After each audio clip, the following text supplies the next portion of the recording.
I will say this, that I had a much easier childhood as good news everyone, চারদিকে তো তুফানের বন্যা বয়ে যাচ্ছে এবং তুফান মুভিটা দেখে তো রীতিমতো সবাই এমন এমন রিয়েক্ট দিচ্ছে যা হচ্ছে বাংলা মুভিতে এর আগে কোনোদিন কেউ এরকম রিয়েক্ট দেয় নাই।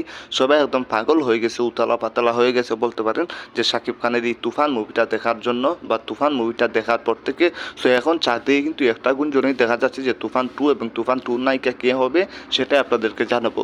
বলিউডের অন্যতম একজন নায়িকা বা সেরা একজন নায়িকা, সবচাইতে ব্যবসা সফল মুভি যিনি হচ্ছে উপহার দিয়ে যান সবসময় আর কি, সবার জনপ্রিয় একজন নায়িকা, সেই নায়িকা অবশেষে শাকিব খানের সাথে কাজ করার জন্য পাগল হয়ে গেছেন বা শাকিব খানের তুফান মুভিতে কাজ করার জন্য কিন্তু পাগল হয়ে গেছেন। সেটা কে জানেন?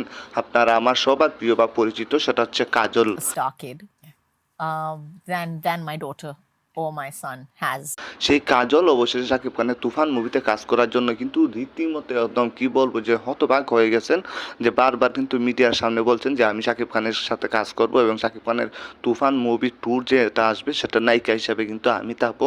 সো চারদিকে এখন এটাই কিন্তু গুঞ্জন শোনা যাচ্ছে এবং রায়হান রাফি কিন্তু ক্লিয়ার করলেন যে শাকিব খানের তুফান 2 যেটা আসবে সেই তুফান 2তে নায়িকা হিসাবে থাকবেন কাজল, বলিউডের অন্যতম জনপ্রিয় একজন নায়িকা।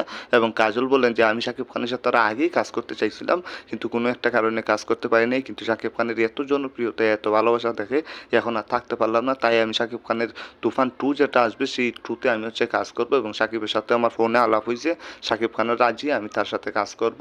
সো খুব শীঘ্রই হয়তো দেখা হবে কাজল এবং শাকিব খান, এবং হচ্ছে ধামাকা কিছুর জন্য জনগণ অপেক্ষা করছে বা সাকিবিয়ান যারা আছে তারা কিন্তু অপেক্ষা করছে। এবং আপনারা তো জানেনই যে কী পরিমাণে ব্যবসা করে যাচ্ছে শাকিব খানের তুফান মুভি। সো তুফান 2তে কাজল যুক্ত হবেন, এটা হচ্ছে ফাইনাল ডিসিশন।